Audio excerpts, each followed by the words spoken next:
Halo teman-teman, pada video kali ini kita akan melanjutkan pembuatan aplikasi LAR admin kita.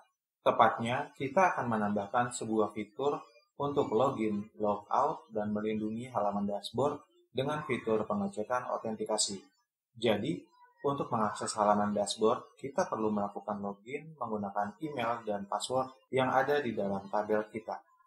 Langkah pertama yang perlu kita buat adalah kita perlu merubah konfigurasi di file.env agar aplikasi Laravel kita bisa mengakses ke server database yang kita miliki. Kita akan merubah pada bagian yang ada db_username, db_password, dan db_database. Pastikan kamu menggunakan konfigurasi yang sesuai dengan yang ada di dalam server database. Selanjutnya, kita akan membuat database dengan nama lar admin di dalam server database kita. Secara default, Laravel telah membuat beberapa migration yang akan mengenerate tabel yang dibutuhkan oleh aplikasi, seperti salah satunya adalah tabel user. Jadi, kita tidak perlu membuat migration untuk tabel usernya. Selanjutnya, untuk mengeksekusi migration, kita bisa menggunakan perintah php spasi artisan spasi migrate. Selanjutnya, kita perlu membuat file seeder yang fungsinya untuk mengisi tabel user yang kita generate menggunakan perintah migration tadi. Untuk membuat seeder, kita bisa menggunakan perintah php artisan make_seeder lalu spasi user seeder. Lalu pada metode run, kita tambahkan function untuk mengisi tabel usernya, dan kita juga perlu memodifikasi file database seeder yang pada metode run juga kita panggil kelas user seeder yang telah kita buat tadi. Selanjutnya, kita akan mengeksekusi seeder ini dengan perintah php spasi artisan spasi migrate refresh spasi strip seed. Dengan begitu, otomatis di tabel user akan ada satu record baru dengan data yang sesuai dengan yang telah kita buat di file seeder tadi. Selanjutnya, kita akan masuk ke pembuatan halaman loginnya. Kita perlu memodifikasi file web.php untuk mengizinkan aplikasi kita agar dapat mengakses ke halaman /login dengan memanggil kelas root, lalu memanggil metode get, dan diikuti oleh beberapa parameter yang dibutuhkan, seperti nama roots-nya yaitu login, serta kelas dan metode yang akan dieksekusi ketika halaman /login ini dipanggil. Berikutnya, kita akan membuat controller dengan nama outController menggunakan perintah php spasi artisan spasi make_controller spasi outController. Lalu kita buka file outController ini menggunakan code editor, dan kita tambahkan metode login yang akan merender view dengan nama login. Berikutnya, kita perlu membuat sebuah template dengan nama login.blade.php di dalam folder resources/views. Untuk isi file login.blade.php ini, kita akan menggunakan template login pada admin LTE. Jadi, kita buka dulu demo admin LTE, lalu cari halaman login, dan kita view source, lalu kita copy paste aja yang ada di halaman login tadi ke dalam code editor kita.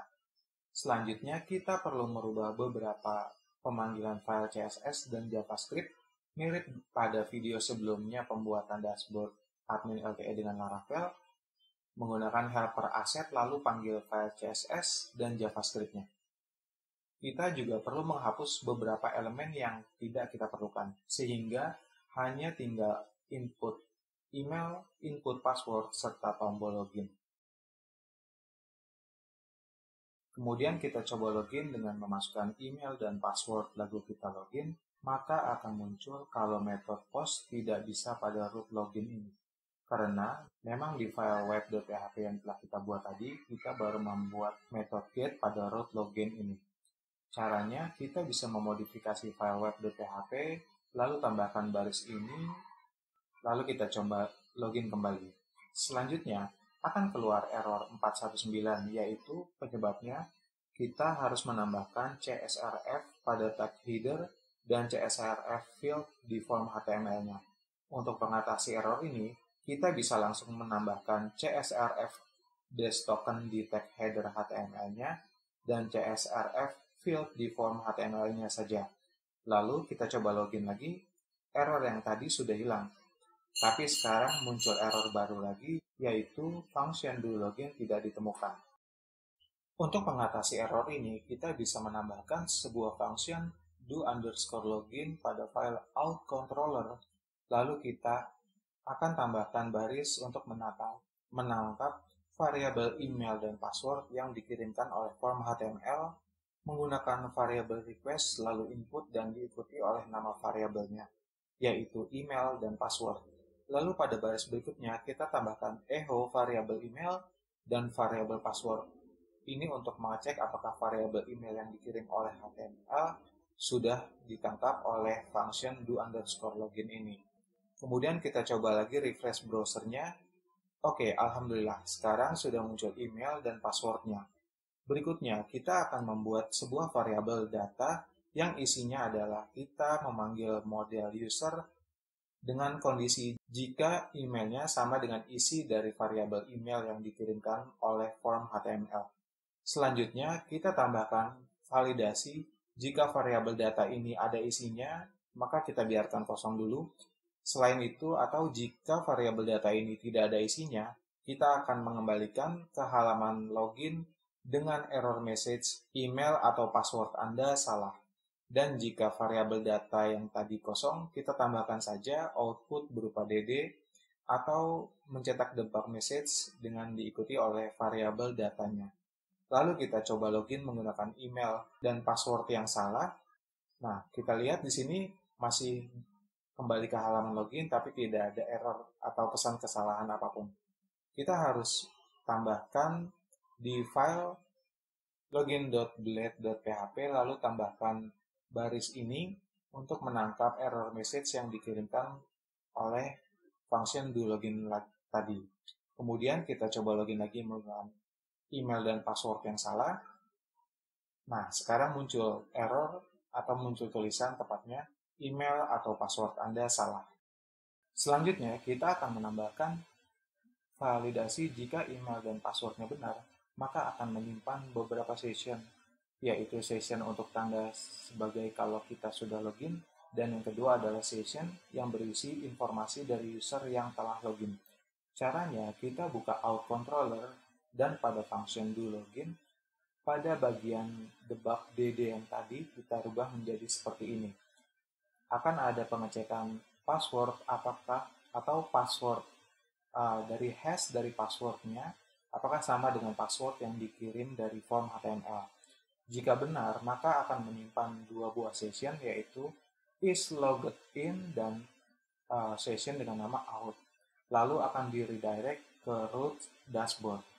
Selain itu akan diarahkan ke halaman login dengan pesan kesalahan email atau password Anda salah. Lalu selanjutnya kita perlu menambahkan beberapa roots baru di web.php, yaitu slash sebagai default root-nya, kemudian dashboard untuk menampilkan dashboard setelah login, dan yang terakhir adalah logout, yaitu berfungsi untuk melakukan logout dari aplikasi dan kembali ke halaman loginnya. Kemudian kita coba kembali login menggunakan email dan password yang benar, lalu akan muncul error function dashboard tidak ditemukan. Kita perlu memodifikasi out controller dengan menambahkan function dashboard yang isinya adalah untuk mengecek jika session login tidak ditemukan, maka akan dikembalikan ke halaman login, dan jika session login ditemukan, maka akan dilanjutkan dengan merender view dashboard-nya. Oh iya, karena pada video sebelumnya, file view yang kita buat adalah welcome.blade.php, maka kita perlu merubah namanya menjadi dashboard.blade.php. Kemudian kita coba refresh, dan alhamdulillah halaman dashboard-nya sudah muncul. Berikutnya, kita akan menambahkan function untuk logout atau keluar dari aplikasi. Caranya, kita buat function dengan nama logout yang isinya adalah untuk mereset atau forget variable session, isLogin, dan variable session out. Lalu akan dikembalikan ke halaman login lagi. Jangan lupa untuk mengecek file dashboard.blade.php apakah link logout sudah sesuai dengan route logout yang telah kita set sebelumnya. Kemudian kita refresh dan coba logout. Jika kita akses dashboard secara langsung dari URL, maka otomatis aplikasi akan mengarahkan kembali ke halaman loginnya. Kita coba login menggunakan email dan password yang benar, dan dashboardnya sudah muncul. Oke, itulah video kedua dari seri pembuatan aplikasi LAR Admin menggunakan Laravel. Jangan lupa subscribe untuk mendapatkan update dari proyek LAR Admin ini ya. Terima kasih telah menonton video ini sampai selesai. Sampai jumpa di video saya selanjutnya. Wassalamualaikum warahmatullahi wabarakatuh.